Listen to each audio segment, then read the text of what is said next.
Have you ever met someone so entitled they thought saving a life was less important than their driveway? Karen did. She called 911 on an ambulance because it was blocking her access. But that was just the beginning. See, Karen wasn't just rude, she was dangerous. She vandalized property, injured my dog, stole from the HOA, and even tried to forge legal documents to steal my land. But every step she took, it brought her one step closer to handcuffs. And by the end, she lost everything, while my bees, my dog, and I finally found peace. So let me take you back to where it all began. I had lived on my property for over 7 years. It was quiet, surrounded by trees and a small creek, with my beehives out back and my dog, Pixel, patrolling the yard like it was his kingdom. Life was simple, peaceful. Then Karen moved in next door and everything changed. She arrived like a storm in slow motion, friendly at first, then gradually revealing a taste for control and confrontation. Within the first few weeks, she had already filed complaints against other neighbors for things like wind chimes being too cheerful and recycling bins being set out too early. I figured if I stayed out of her way, she'd stay out of mine. That assumption didn't last long. The first real problem came when she accused me of having part of my garden bed on her side of the property line. I didn't think much of it at first. I pulled up the official survey documents I had from when I bought the place, checked the boundary lines, and confirmed everything on my end was exactly where it should be. I even highlighted the border and printed it out just in case. But that wasn't good enough for Karen. A few days later, I came home to find fence posts hammered into the ground on my side. Not only was her new fence crossing into my property, but it also blocked access to the creek and the trail that Pixel and I walked every evening. It wasn't just an eyesore, it was a message. I walked over, documents in hand, and calmly explained the mistake. She didn't care. She claimed the HOA had approved it and brushed off my paperwork like it was junk mail. Then she called the police. According to Karen, I was harassing her by showing her a map. When Deputy Rogers showed up, I handed him the survey without saying much. He looked it over, nodded, and told Karen the fence was clearly over the line. He wasn't rude, just factual. I thought that would be the end of it. It was. Later that night, all of my flagged markers were gone. In their place were her own, spray-painted red, crookedly spaced, and planted deeper onto my land than before. She wasn't correcting an error. She was staking a claim. That was the moment I realized this wasn't a misunderstanding. This was the start of something much worse. Karen wasn't going to back down, and she wasn't going to play fair. She had declared war. 2 weeks later, I came home from work and immediately knew something was wrong. The gate hung open. Pixel wasn't at the usual spot near the porch. I followed the path down toward the creek and found the fence had been cut in 3 places. The wooden slats were snapped clean through and fresh tire tracks were pressed deep into the mud. One of my beehives had been tipped over and smashed apart, its frames scattered across the grass like kindling. Honey glistened in the dirt and bees swarmed in confusion. Then I heard Pixel yelp. He limped up from behind the garden, holding one paw off the ground. When I got closer, I saw a small, rusted nail sticking out from a board embedded in the overgrowth near the damaged fence. Someone had left it there purposefully. The vet gave him antibiotics and told me to watch for infection. That was the last straw. This wasn't just a property dispute anymore. This was sabotage. The next morning, I ordered 4 motion-activated security cameras. I had them placed on every corner of the property, angled toward the creek, the fence, and the paths near the tree line. They were set to alert me instantly, with short video clips sent straight to my phone every time they triggered. I also hired a licensed surveyor named Nora Beltran. She wasn't cheap, but she was sharp and thorough. Within a day, she had placed bright fluorescent stakes on every corner of my land and left laminated signs near each one, warning that tampering with official survey markers was a criminal offense. Less than 72 hours later, my phone buzzed at 1:13 in the morning. One of the cameras near the creek had gone off. I opened the live feed and watched, stunned. 2 hooded figures were on my land, yanking the survey stakes from the ground and tossing them into the creek. One of them held bolt cutters. The camera caught his face in a sliver of moonlight, just enough to be recognizable. I didn't have facial recognition software, but I didn't need it. I had Deputy Rogers. I sent him the footage, and he immediately identified the man as Chandler, a local troublemaker who had shown up in several minor complaints over the past year. The second figure didn't need identifying. Even in the dark, the platinum blonde hair was unmistakable. It was Karen. By sunrise, Rogers had secured a warrant for criminal mischief and trespassing. He and 2 deputies paid Chandler a visit that same morning. The bodycam footage later showed Chandler answering the door in pajama pants, rubbing his eyes, swearing he'd been asleep all night. Rogers held up a still from the camera feed, Chandler mid-grimace, bolt cutters in hand. He went silent. Meanwhile, Karen tried to play dumb. Rogers found all the missing survey stakes in her garage, along with Nora's laminated signs and a half-empty can of red spray paint, the same color used to deface my no trespassing markers earlier that week. She claimed Chandler had stored tools there without her knowing, but no one was buying it. Both of them were arrested and booked at the county jail. Karen made bail by lunch. Chandler didn't. Turned out he was already on probation for a check kiting scheme back in 2021.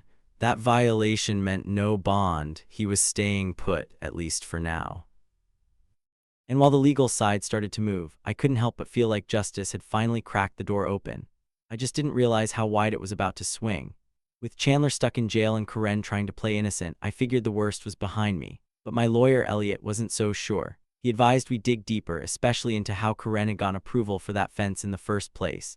Something didn't smell right, and as it turned out, we were only scratching the surface.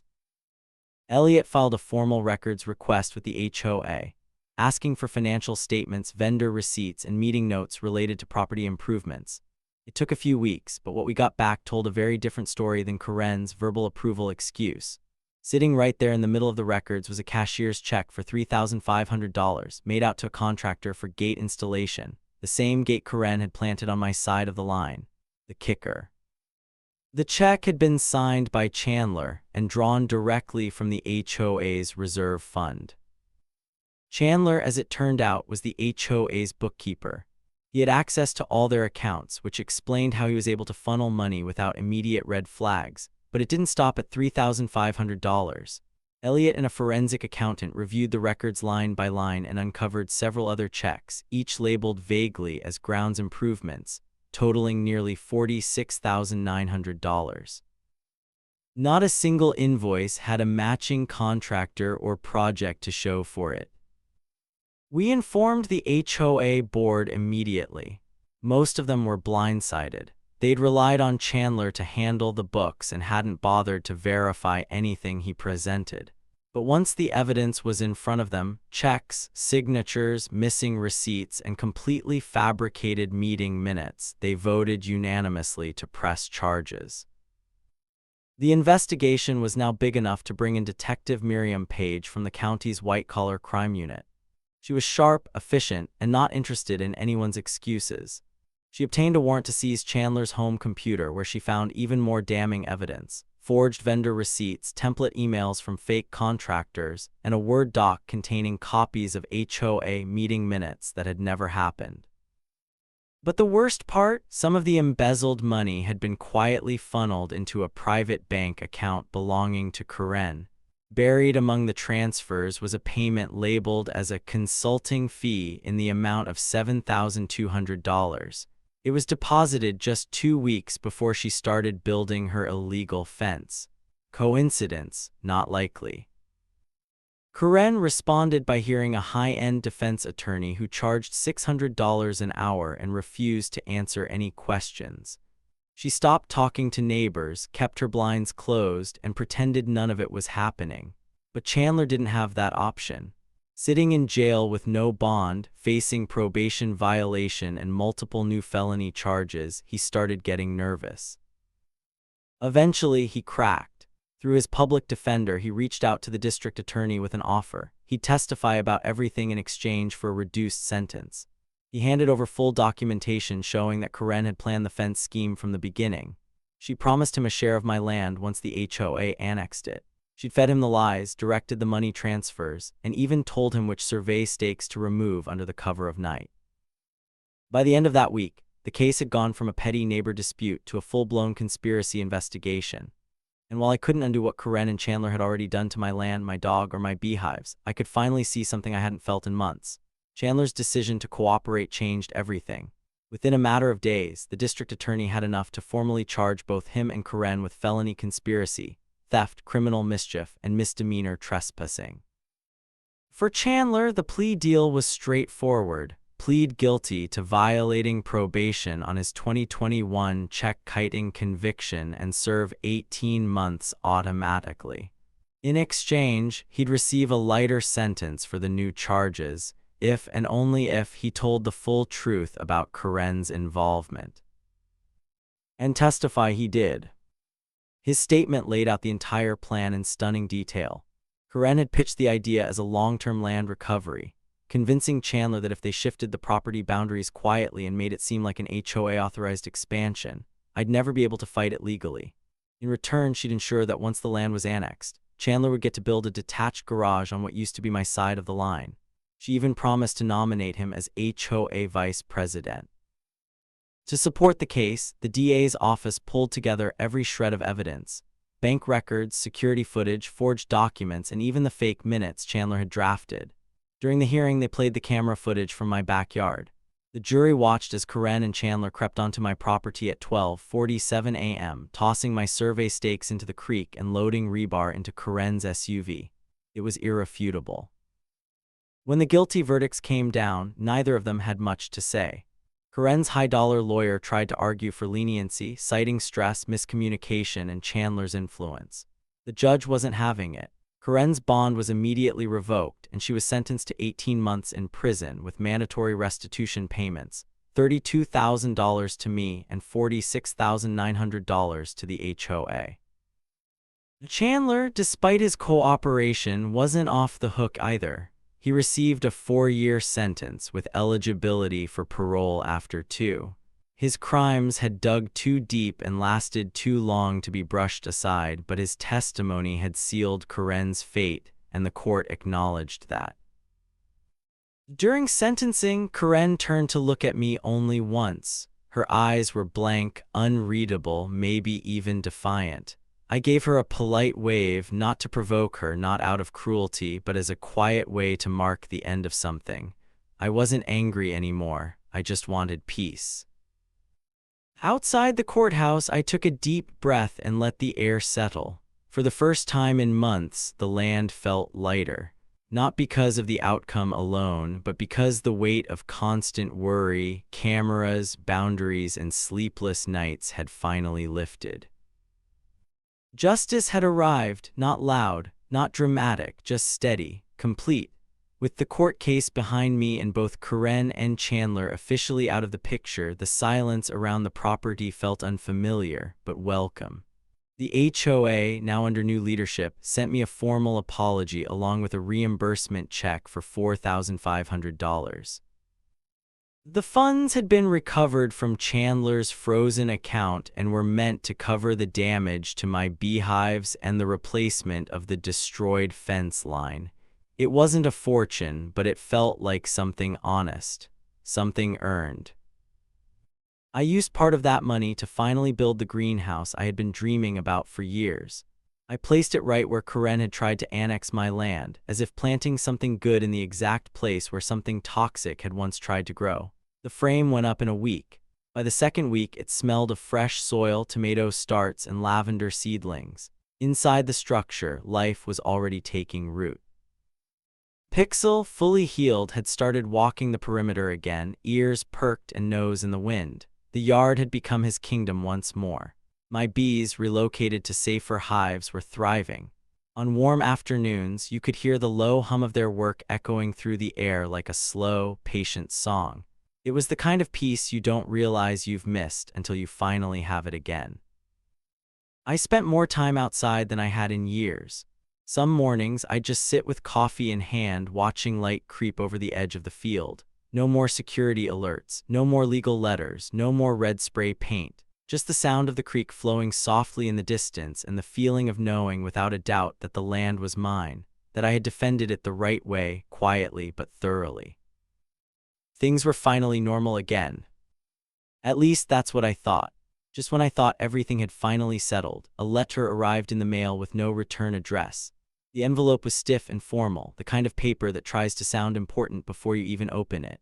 Inside was a typed note from someone named Elaine Castor claiming to be Karen's niece and legal heir. According to her, Karen had granted her a private right-of-way through my land in a signed agreement just before her incarceration. It was absurd on its face. There had never been any mention of a right-of-way, no documentation filed, and certainly no legal grounds for what she was demanding. But it was clear what she was trying to do. She wanted to stir up just enough legal confusion to pressure a settlement. The tactic was old and lazy. Send a vague threat, hope the other party panics, then swoop in with an offer to resolve things for a fee. Unfortunately for her, I wasn't panicking. I sent the letter to Elliot, my lawyer, along with copies of my deed, survey, and court records. Within 2 days, he had drafted a response pointing out that the alleged agreement didn't exist in any legal archive, wasn't notarized, and directly violated zoning laws.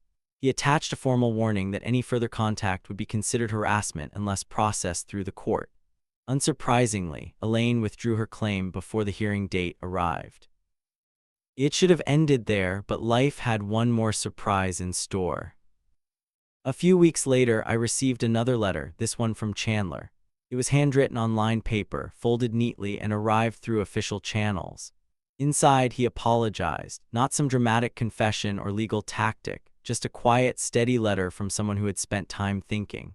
He said he'd enrolled in a paralegal certification course while incarcerated and wanted to take responsibility for everything he'd done. Enclosed with the letter was a hand-drawn map of my property with suggested orchard placements. "You could get good apple trees down by the creek," he wrote. "Sun hits there just right."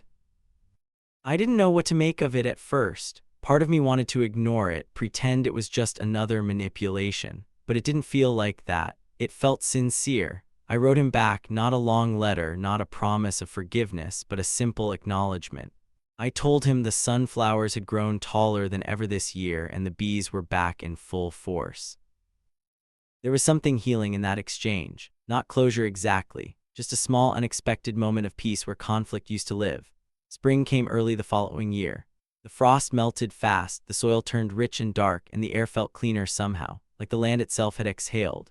One morning I got a letter from a local nonprofit called Sprout Tomorrow. They had recently acquired Karen's former property through a bank foreclosure and were transforming it into a community garden. The irony didn't hit me until halfway through reading the letter. The same patch of land Karen had used to wage a petty, exhausting war was now destined to become a sanctuary of fresh herbs, native plants, and pollinators. They asked if I'd be willing to consult on planting beds for bees and butterflies since I had experience with beekeeping. I said yes without thinking twice. Not out of spite, not out of pride, just because it felt right. The very space that had once been used to destroy and divide would now be used to nourish and grow. On the first volunteer day, I walked over with my brush cutter and a crate of wildflower seed packets. Deputy Rogers showed up, too off-duty, wearing jeans and a baseball cap, laughing with some of the new HOA board members who had joined the cause. There were families, kids, even a retired couple who used to avoid walking past Karen's house altogether. We cleared old brush, turned the soil, and laid out paths lined with stones. Tomato vines were planted where red spray paint had once marked fake boundaries. Sunlight broke through the branches and spilled across the earth like something sacred. There was something deeply therapeutic about it all. I watched neighbors help each other without politics, without power trips, just people digging into the soil for something better. Tools passed hand to hand. Laughter replaced suspicion. And every now and then, someone would glance toward my fence line as if remembering the old days before shaking their head and returning to work. It wasn't just Karen's yard that had changed, it was the neighborhood. The garden didn't erase what had happened, but it rewrote the space where it had happened. Where conflict once grew like weeds, new life was taking root, and this time it was meant to be shared. By the end of the day, we'd built 4 raised beds, a compost station, and planted 2 rows of pollinator-friendly blooms. My bees had already started drifting across the fence to explore the new flowers. Pixel rolled in the grass like he'd won something. In a way, we all had. By October, the garden was in full bloom. Sprout Tomorrow hosted a harvest dinner on what used to be Karen's lawn, now transformed into raised beds, winding rows of basil and squash and pollinator flowers that hummed softly at dusk. The tables were long and wooden, set up right there in the garden, lit by strings of soft yellow bulbs. They served roasted butternut squash, garlic honey carrots, and heirloom tomato bruschetta, all grown within arm's reach. I sat near the edge, watching people gather around steaming dishes and clinking glasses over compost bins and overturned soil. Someone gave a small speech and thanked me for helping, for showing up when things were uncertain.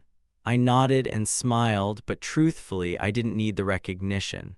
The land was its own reward. Later that week, I finished construction on my new barn, legally permitted this time, built with the reclaimed wood from one of Karen's old sheds. I didn't tear it down out of bitterness. I simply reused it, sanded, repurposed, reshaped into something useful, something honest. It stands now at the far edge of my property, solid and quiet, catching the early morning light. I walk past it every day with Pixel trotting ahead, nose to the ground, tail wagging. The fence is whole. The garden is alive, and the land feels like it finally belongs to peace.